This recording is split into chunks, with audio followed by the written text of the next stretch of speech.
Well,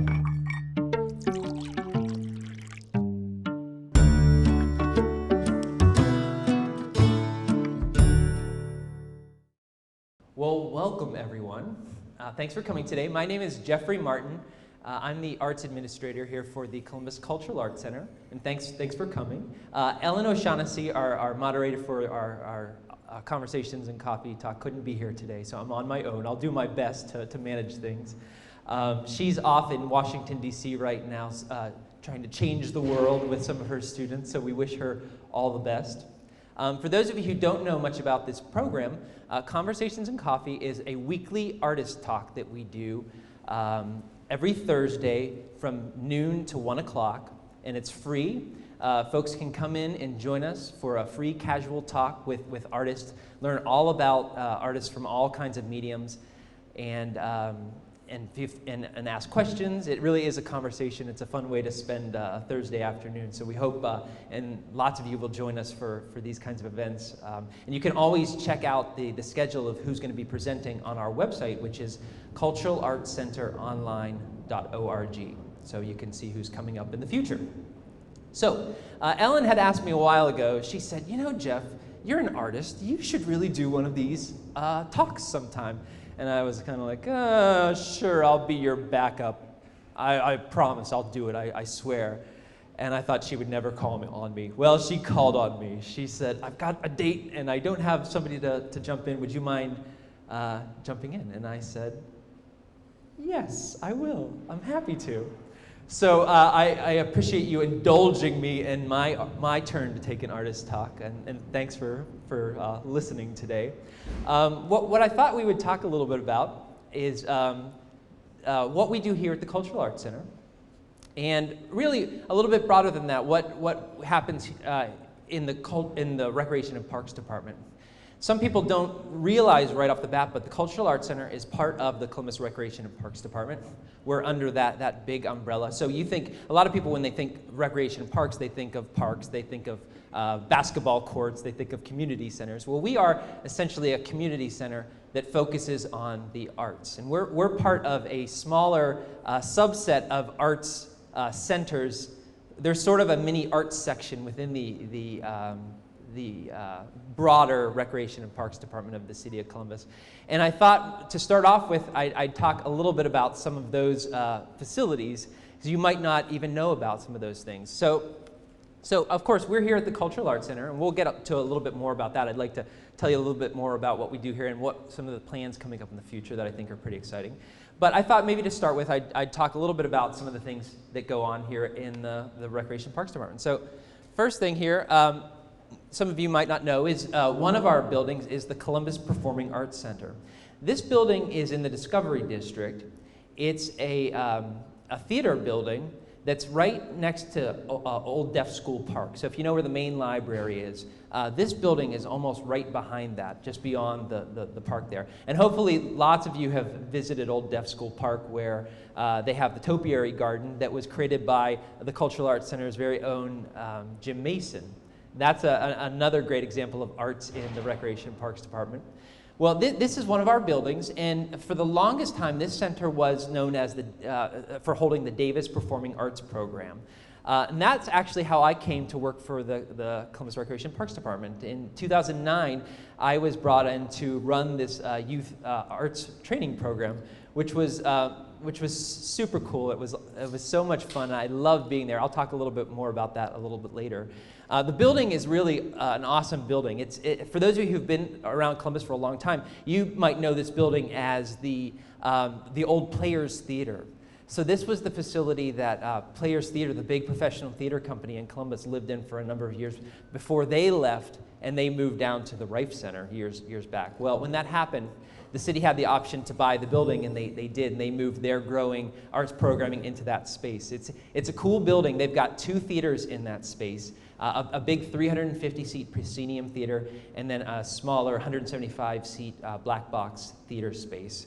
So we don't run programming out of that building right now. We actually have another organization, Catco, that we've worked with for many years. They are one of the big theater companies in town, and they actually manage the youth programming that goes on there. So we still have opportunities for young people to perform there and take camps and do classes and perform in shows. If you've never been to the building, it's a really neat old building, and it's worth checking out. So that's one of the buildings that we kind of oversee in the arts section. This is another one that I hope a lot of you know about, not far from here at all downtown. The Golden Hobby Shop is in German Village on South 3rd Street. And this is another really old building. It's the old 3rd Street School. So it's a historical landmark building.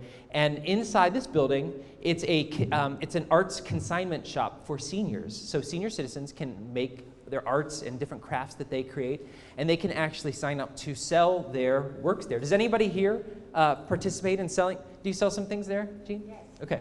It's a very cool space. It's actually 2 floors worth of arts created by people all over the city. It's definitely worth checking out, especially when you're in gift buying mode, when you're looking for somebody's birthday or holidays. I hope you can check it out. They have hundreds of artists who work there, who create things that are sold there. And again, it's just a super cool building right on 3rd Street there. And that's managed by the Recreation and Parks Department as well.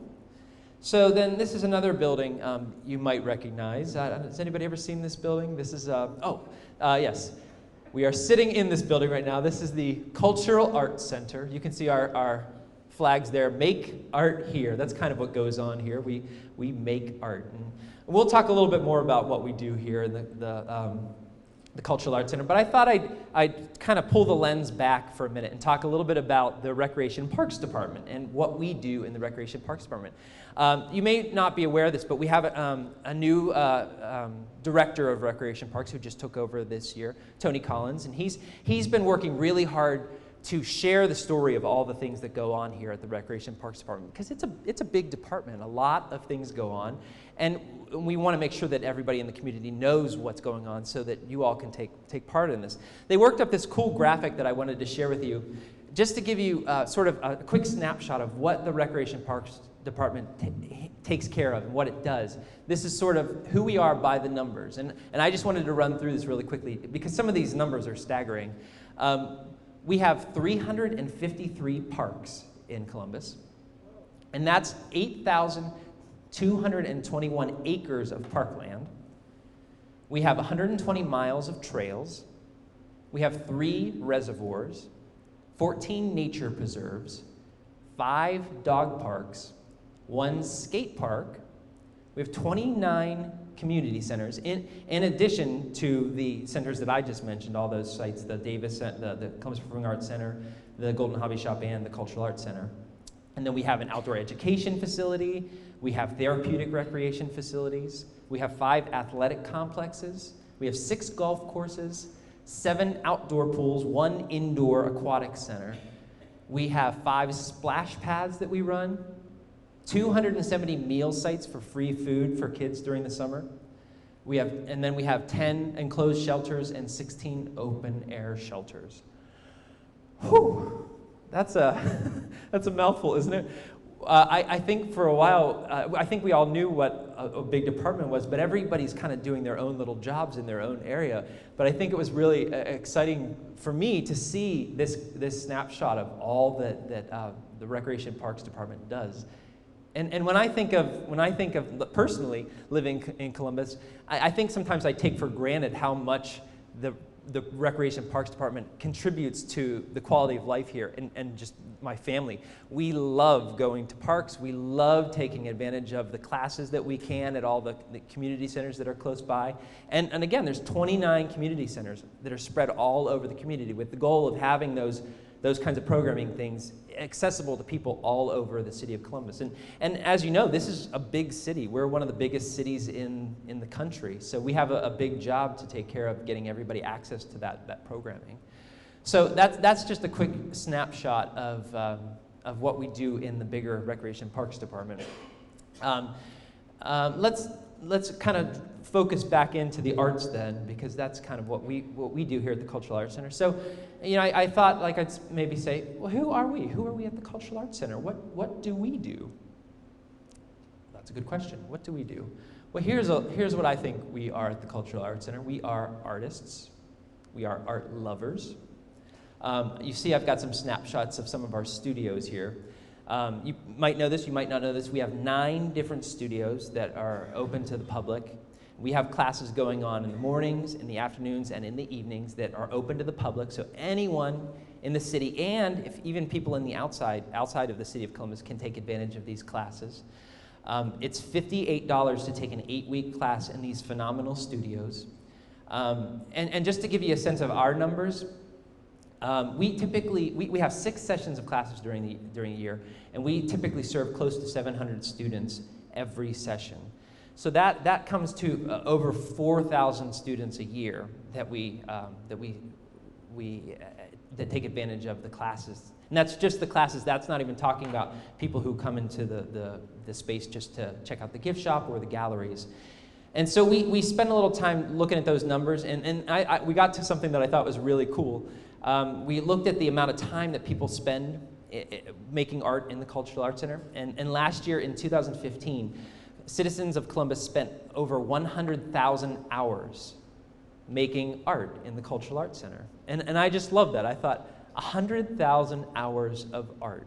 And you just think of the creativity that can bloom from that amount of time, and those creative people spending time in these creative spaces. I think that's really exciting. And you hear buzzwords in the community, things like creative potential.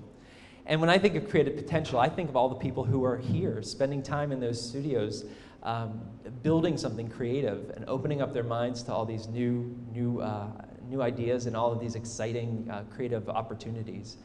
So I thought that was really cool. I'd like to see maybe in a couple years we can grow that. Maybe we can reach 200,000 hours of art. That would be exciting. So, but for now, I'm happy with 100,000 hours. I think that's pretty exciting.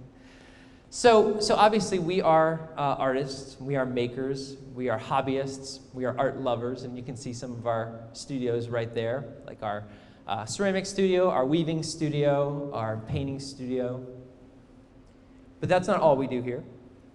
We are gallery space. We have 2 gallery spaces here. One we're in right now. This is one of the coolest, I think one of the largest public galleries in the city. Our main gallery features artists, local and regional artists who submit a proposal to the space, and then we have a panel that kind of reviews all those and then decides what would be the best shows to fit into the space every year. And right now we're really lucky to be enveloped in the paintings of Tracy Steinbrook, who many of you know probably was one of our longtime painting instructors. He was here for a long time and before he retired from the Recreation and Parks Department. So we're always excited to see the new shows that come in. We do about 8 shows a year in this space, and we have another smaller gallery space upstairs in our 3rd floor called the Loft Gallery. That's another space that's a little smaller, but we can allow some of our students who maybe have never exhibited in a gallery before a chance to show off their work. And not only that, we find other ways to connect with the community. Like this summer, we're going to have kids from who are working with the Ohio Alliance for Arts Education program, Art in the House. Some of their work is going to be featured in the gallery, so they can show off some of their skills during the Arts Festival this summer. On other years during the Arts Festival, we'll use that space and we'll show some of the works of people from throughout the Columbus Recreation Parks Department. And I mentioned that the arts section is those 3 buildings largely, and I don't mean to say that that's all the arts that happens in the Recreation Parks Department, because there's arts going on in all of those, largely all of those community centers. And we'll talk a little bit more about those things too. But so then the main gallery space, as I said, we take in proposals for exhibitions from artists all the time, and then we decide which kind of would be the best shows to exhibit a wide range of artwork to our Columbus audiences. Here's just a couple of our most recent that were really fun shows. Up in the top left-hand corner, we have Stephen Tackick's photography exhibition. You can see his big Brownie camera that was in the space. Below that, we have two of Columbus Recreation Parks Department's great collectors and great artists and great art lovers. Betty Stull on the left and Barbara Nicholson on the right. Last year, they opened their homes to us and shared their private collections to us. For the first time ever, they showed some of that artwork to the public. And it was really exciting working with them and hearing their stories. And I was really thrilled to hear Betty and Barbara say that this is the only place that they would have felt comfortable doing that. They wanted to share their work, but they wanted to do it in a public place where everyone could see it. So that was really exciting. And then to the right, you'll see one of the artists we worked with last year. That's Joy. She works as an artist with ARC Industries. And we partnered with ARC Industries last year to do an exhibition called The Hero Within. And so we worked with 40 artists who were dealing with various disabilities. And they created an entire installation filling this huge main gallery with artwork all created out of recycled materials. What they ended up doing was deciding they wanted to create sort of a game board, and it was such a cool process watching it all come together and then seeing the final sharing when it was all completed. One of our local TV stations, the WOSU, actually covered the whole process of putting it together, and then the national PBS channel actually was really interested in that video, so they picked it up to put it on their national art blog. So it was really exciting to see our little cultural arts center on the national scene on PBS. So that was really cool. I think one of the things I wanted to share in terms of this gallery is, and in terms of the art center, one of our goals, and that we our administrative staff, we talk a lot about what we like to see, and we get feedback from the community all the time. And one of the things was really important to us is that we make this building accessible to people all over the city. We wanted to see a diverse range of artists presenting their works throughout the gallery, and diverse artists sharing their talents in our studios and working in our studios. And that's something I think that you'll see throughout the range of the programming, and I'll talk a little bit more about that as we move on, but that's a big goal of ours, I think, is making this building accessible to everyone in the city. So those are some of our fun exhibitions, and we've got some fun things coming up here too I wanted to talk a little bit about. Coming up this summer is every 2 years we take a moment and show off all the talent that lives right in our studios here. So we do every 2 years we do the student and faculty exhibition here at the Cultural Arts Center, where all the people taking classes have an opportunity to share their artwork. And that's coming up this summer from June 11th through July 2nd. We do that every other year, and we always put it in June because it's our chance to show off to the wider arts community, because that is when the Arts Festival shows up right at our front door, and that is a chance for thousands and thousands and thousands of people to check out the artwork that you're working on. So we always think that's a great opportunity for the arts community to see how cool we are and all the amazing things that we're working on. So this year we're going to do something a little different. We're going to do a closing reception for the exhibition on June 25th. During the Arts Festival, we're going to invite people to look around at all the artwork that you've created, and we're going to ask them to pick some of their favorites, and then we're going to announce some of the fan favorites at the closing reception at the end, and there will be some awards given out to some of those amazing artists. So that's coming up. Another piece that we've added into beyond all the classes that we do in the exhibitions is we've created a workshop program here that Todd Camp oversees. He's the assistant arts administrator here, and for the last couple of years we've been doing a visiting artist workshop week. We know that there's facilities throughout the country that if you wanted to, you could spend $1,000 or more and go spend a week out in the country working with some really amazing nationally known artists. And we said a couple years ago, we said, okay, not everybody can get away for a week. Why don't we try to do something like that right here? Our classes go pretty consistently through the year. we only have a few breaks over the course of the year, but we do have 2 weeks off during the summer, and we said, why don't we take one of those weeks where we're not doing anything and do something? So we get feedback from all of the students here in the community about artists that they'd like to see come to the Cultural Arts Center, and we put calls out far and wide to the larger community and pull in people from all over to come in and share their knowledge with us, so that you don't have to fly somewhere or drive away for a week or pay for lodging for a week somewhere. You can come right to downtown Columbus and work with some of these nationally known amazing artists. Right here we have, this is one of my favorite images. It's a little blurry, but that's Janice Mars Wonderluck being enveloped by a number of adoring ceramic artists. She was just a wonderful artist to bring in to work with a couple years ago. Last year we had an artist from the West named Tom Coleman, who's a nationally known figure in the ceramics world. That was really exciting to bring him to Columbus. And this year we've got another set of 4 really wonderful artists who are going to be here June 27th through July 1st that week. And there's still time for folks to sign up, so if anybody's interested in checking out what we're going to be doing this summer, you can do that, and again, you can jump on our website. It's www.culturalartscenteronline.org. So something else we have coming up is I mentioned our exhibition space, and I said typically what we'll do is we'll bring in proposals from artists from all over the community, but once in a while we will get a crazy idea ourselves, and we might start developing that. And the show we have coming up in September is one of those. This exhibition we have coming up, I'm very excited about. It's called Dare to Be Heard. And what this exhibition is about, it's about women artists and the challenges that have shaped their creative identities, not just today, but over the course of history.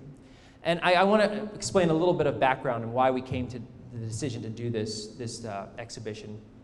First of all, I guess I should say we've done a little research about who takes classes here, and it might not surprise you to know that about 70% of our students are women. We weigh pretty heavy on the female side, not to scare any of the men away, but we're happy to have everyone here, but we serve a lot of women here at the Cultural Arts Center. And we were doing an exhibition 2 years ago, right in this main gallery.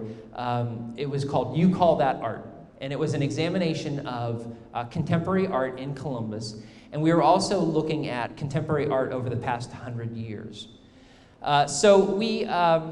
One of the pieces that we did is we wanted to do a big timeline where we would kind of look at the past 100 years and some of the big cultural events and the artwork that reflected those big events. We made this big timeline, we had it all over the wall, we were very, very proud of it. It was super. And then the opening night of the show, we had invited people to give us some feedback about the exhibition, and they could take little Post-it notes and post it on something if they wanted to share something. And so someone put a little Post-it note, and the Post-it note said to our big timeline of all these artists, it said, "Women artists, MIA, question mark?" And we looked at the timeline, and we looked at the note, and we looked back at the timeline, and we kind of went, oh my goodness, like what have we done? We looked at 100 years of artwork, and we had 100 years of art by men. We didn't have one single female artist represented over 100 years. So after we got over our embarrassment, we started taking some time to really try to explore why that may have happened. Not just why we made that error, but why that maybe happens globally. And I really credit our exhibitions coordinator, Tom Balliol. He really drove this home to really research what happened. And we started researching sort of, the discrimination that existed in the history of the arts world. And what was really shocking was it didn't seem like it had ended. Like I said, well, there are a ton of artists here who are women making art. But if you look at some of the national museums, even today, the collections of contemporary art by women are really shockingly small. So we said, okay, well, what can we do to explore this? We don't want to just put that Post-it note and hide it or throw it away. What can we do to create a conversation about that? So we contacted an artist and activist here in town named Stephanie Rond, and we said, hey, would you be interested in exploring this with us?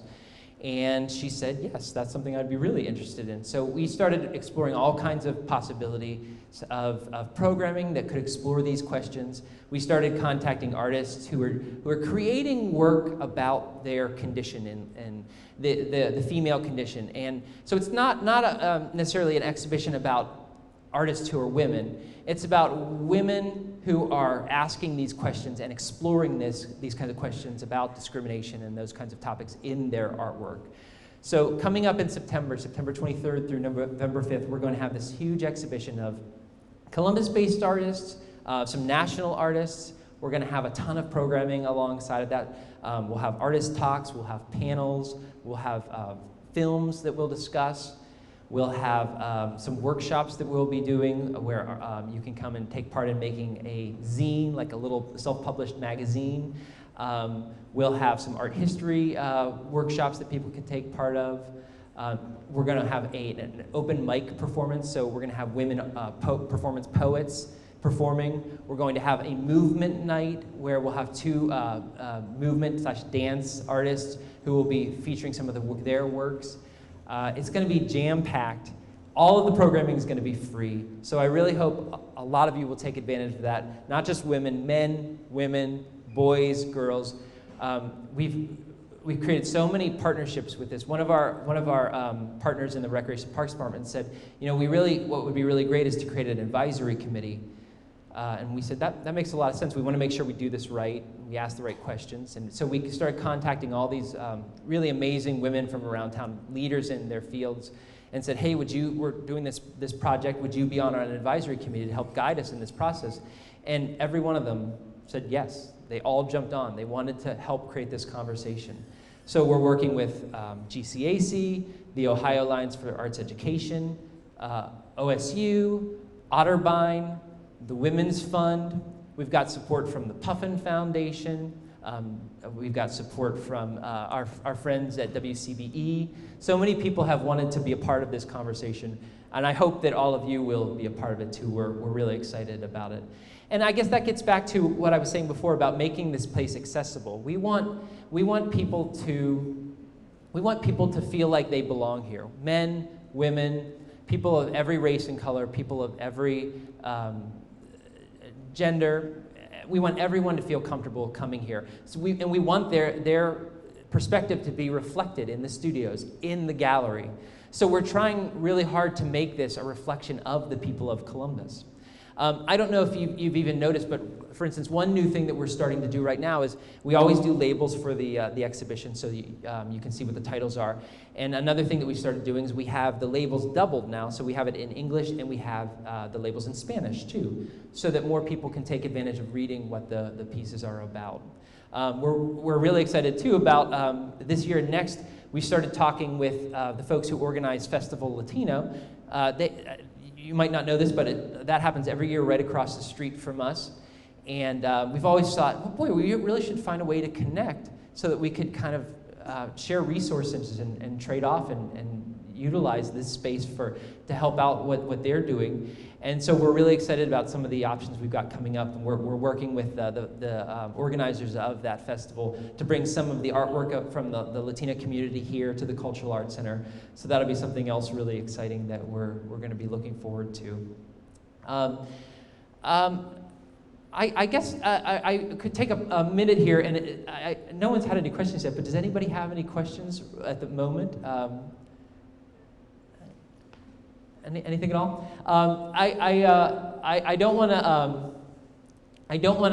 Oh, we have one question. Yeah, I'd be happy to come give you the mic, Eric. Do you want to come up and maybe so our television friends can hear? Sure, television friends. Hi. I'm just curious if you could share who's on that advisory board for Here Be Heard, because I hadn't heard about that. Yeah, I'd be happy to. I'll try to remember everybody. I don't have the list in front of me. We have. Let me see if I can go around the room and I can think. We have Jamie Goldstein from GCAC. We have Sonia Bashiva-Menyan from the Barnett Center at OSU. We have Jackie Calderon from Transit Arts. We have Amy Johnson from Otterbein University. She's an art historian. We have, there's a lot of people on the list. Yeah, no. Can you guys help me out? Who am I forgetting? I know I'm forgetting a number of people. We have the Women's Fund. From the Women's Fund, we have Beth Lawn, who's on their administrative team at the Women's Fund. Thank you, Mary B. from Dames Bond. And we have, well, we'll have all that information on our website too. I'm forgetting a number of people. They've been so cool, helping and giving us great advice on how to move forward. So we're excited about that exhibition. Barbara Nicholson, who used to be with the King Arts Complex. Now she serves on the Franklin County an arts committee that oversees things in the county, like the project happening at the convention center. Anyways, we were really excited. We went out asking for help, expecting we would hear people say, "Oh, I'm too busy," or "I can't do it," and everybody said yes, like we want to help make this possible. Anyways, like I was saying, I hope that people will think about coming down, visiting the Art Center. We always have new exhibitions to see. We always have wonderful artwork in our gift shop that people can take advantage of, and that's all artwork created by our faculty and staff. We have a wonderful staff here. We have amazing instructors. We have an amazing team, administrative team, and all the staff who makes this place run every day. It's just a great team, and it's a great community environment here. For people who love making art, who love viewing art, who love exploring art, I hope that they can make this a regular stop. We always say that this center it's your art center. It's your community art center, and we hope you will take advantage of that and feel that you belong here. We've got a lot of exciting things coming up in the future too. I'll give a little hint about a public art project that we're working on for a couple years out, but we're working on getting a big public art piece for the Cultural Arts Center. It could be a cool signifier for us in the community. I'll have more details about that. I can't go into too much detail about that yet, but we've got get across some approvals and some hurdles, I think, first. But that'll be an exciting thing down the road that we can add to just the arsenal of what makes this place great. Well, barring any questions, I thought I promised Ellen I would talk a little bit about, because I'm largely an arts administrator right now, but I also consider myself an artist. I know that's sometimes a hard thing to do. I think for a lot of people who take classes here even, they might take a class, they might get their hands dirty, they might say, "Oh yeah, I take a class, but I'm not an artist." Well, I always say, if you're here, you are an artist. So I am proud to say that I am an artist too. My history goes back to the theater world. So I thought I would embarrass myself a little bit and show some of my past. I came to Ohio, actually. I went to Otterbein College, so I studied acting there. And you can see some of the different faces of Geoffrey Martin here in some of these scenes. Let's see, let me just go over a couple of these. That is, on the left there, that is me getting my head rubbed by Robin Gordon in a play called The Big Slam, which I did at Catco in 2001, I think. Bill Corbett's a really cool guy. He's a Columbus guy. His family's from Columbus, and he's, I don't know if everybody remembers this show, but he was a writer on that campy television show, Mystery Science 3000, which was, they would take old, terrible old movies, and they would kind of like joke along with, anyways, I'm not sure if anybody saw that, but that was a terrific show. He's a very funny guy, and he was the writer for that play that we worked on. This is one of my most recent forays into the acting world, and you can see that's me looking like a biker in the back there in the 25th annual Putnam County Spelling Bee. My true love, for those of you who know me close, is musical theater. I love, love, love, love, love it. I've never met a musical I didn't like. So if you beg me, not on camera today, but if you beg me, I might sing someday. So we'll see. We'll see. And then this is me in Shakespeare in the park over in German Village in Schiller Park. That is a very, very cool free program that I highly encourage everyone to take part of. That's a wonderful collaboration of a private nonprofit entity, the Schiller Park Group, and Columbus Recreation and Parks to bring that free Shakespeare to the community every season. So I hope you'll make your way out to some of those shows this summer. But I've largely retired from acting. When I came to Recreation and Parks 10 years ago, it was actually to work with young people. And that was something that I realized early after college that I really, really loved, was sharing my love of art with young people. So you can see some examples of some plays that I did at the Columbus Recreation Parks Department's Davis programs. I love looking back at some of these photos. I was an amateur photographer too, so I loved capturing some of the images from the shows. I look back at some of the pictures and I think, wow, that show was really amazing. Because I look at how great the pictures look to me sometimes and I think, wow, I think the images turned out better than the show sometimes. But I loved watching kids up on stage and making those successful forays out into the world. I never forget how scary it can be to get up and show your work. And I still think of that today when we're asking people to submit their work in the student and faculty show. It can be a scary thing. You're opening yourself up, you're opening your personal artwork up to the whole world. And that can be a little frightening. And I'm always amazed that these young kids, these like 7, 8, 10, 12, 15-year-olds could do that. And I always thought like, man, there's adults who wouldn't do this if you gave them $1,000. So I always was amazed, and I always loved watching them get up and the bravery that it took to get up on stage. These are a couple of shows that I love. This was a Greek show that we did, Antigone, with some of our teens. This was one of the last shows I did at the Davis programs. This was Hunk Jr., a musical. This was a show that was a really special project that we did. We collaborated with a show in Dresden, Germany, which is one of our sister cities, and they came over. They said they wanted to produce an English-speaking play as part of their season in Dresden, and they said they wanted to, can we work with you and collaborate? So they cast 3 of our American actors, and we took a month and went to Dresden to work at this theater in Dresden, and we built a show called The Heights with 3 American actors and 4 German actors. It was an amazing project. It was such a big hit, actually, that they asked all the kids to come back for another 2 weeks for the National German Youth Theater Festival. So that was a really cool project that I got to take advantage of. And again, it's just one of those amazing things I feel like that is being part of the Recreation Parks Department. So many exciting avenues open up. So I really encourage people to get out to their art centers in the recreation parks, to get out to their community centers, to get out to their parks. There's just so many wonderful things to take advantage of if you get out and see what's going on. And again, there's art going on all over the place. I mentioned the old deaf school park.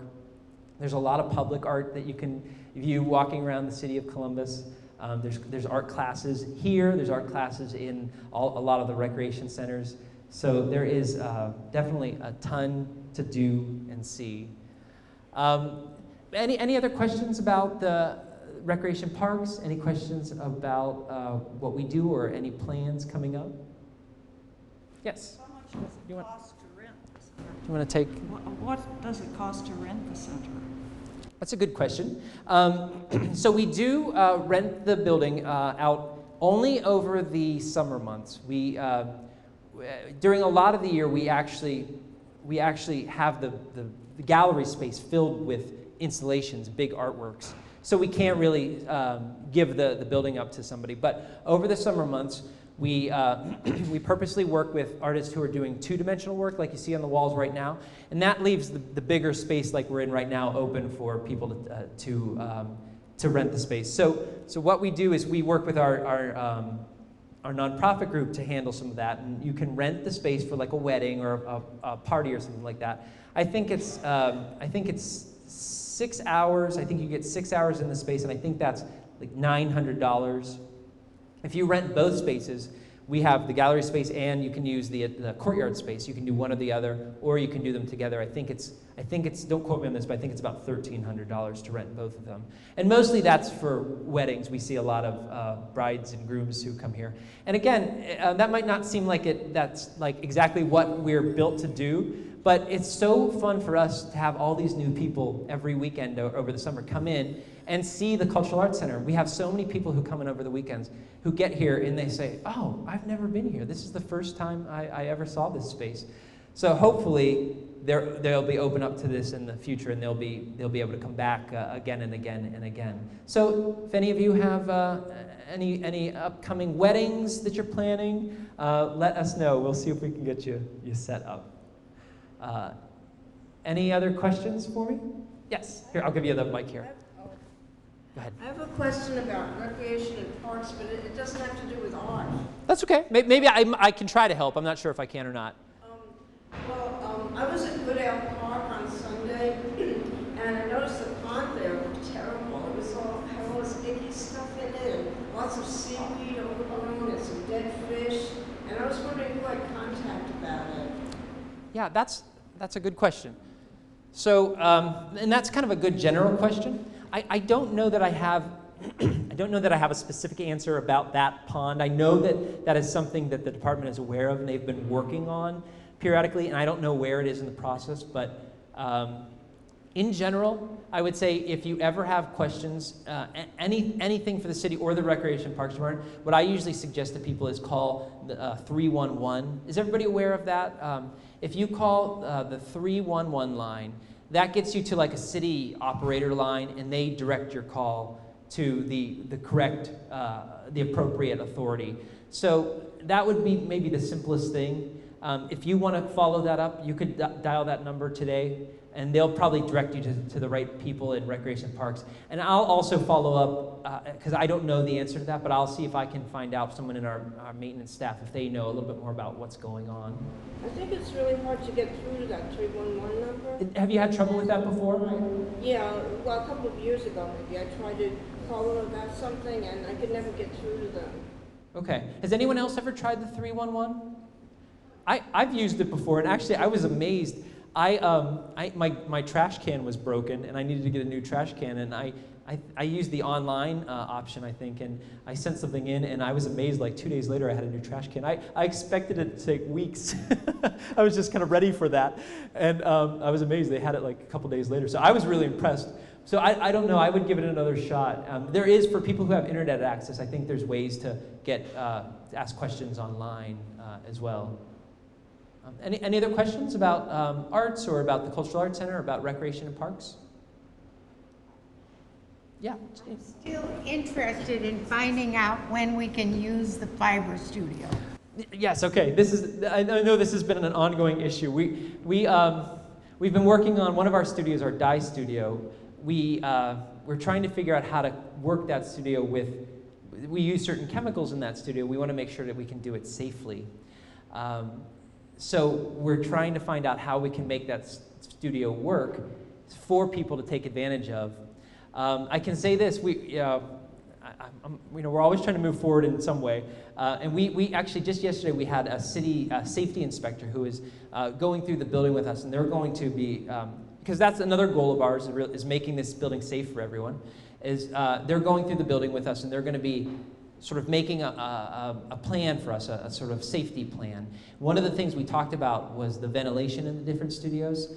So they're going to give us an official assessment of what would be needed in that space, and so that might be one step in the right direction. If we can get a little backing from them, they might be able to help us get some change that we might need in that studio to make it a little more. And I'll say this too, we've been looking for some teachers who might be able to jump in to handle some of those classes in the surface design studio. So if anybody knows somebody who has some skill in dyeing or surface design, please contact me, 614-645-7527. I'd love to hear from you. That's a really good question, Jean. Thank you for sharing. I hope we have an answer for you soon. I know that's been an ongoing process. So, and any other questions from the group here? Anything else? Okay. Well, again, thank you for coming today. I want to reiterate that the Conversations and Coffee is a program we do every week, every Thursday from noon to 1 p.m. And it's free. It's open to the public. Anybody can take advantage of it. We have the coffee. You can bring your lunch and just join us. I know Ellen O'Shaughnessy, who will be back next time, she always does such an amazing job running this program. I'm so grateful for her. I hope I did okay in her absence. But thank you, everyone, for coming today. Thanks for being part of this. I hope we'll see you again and again and again. Thanks, everyone.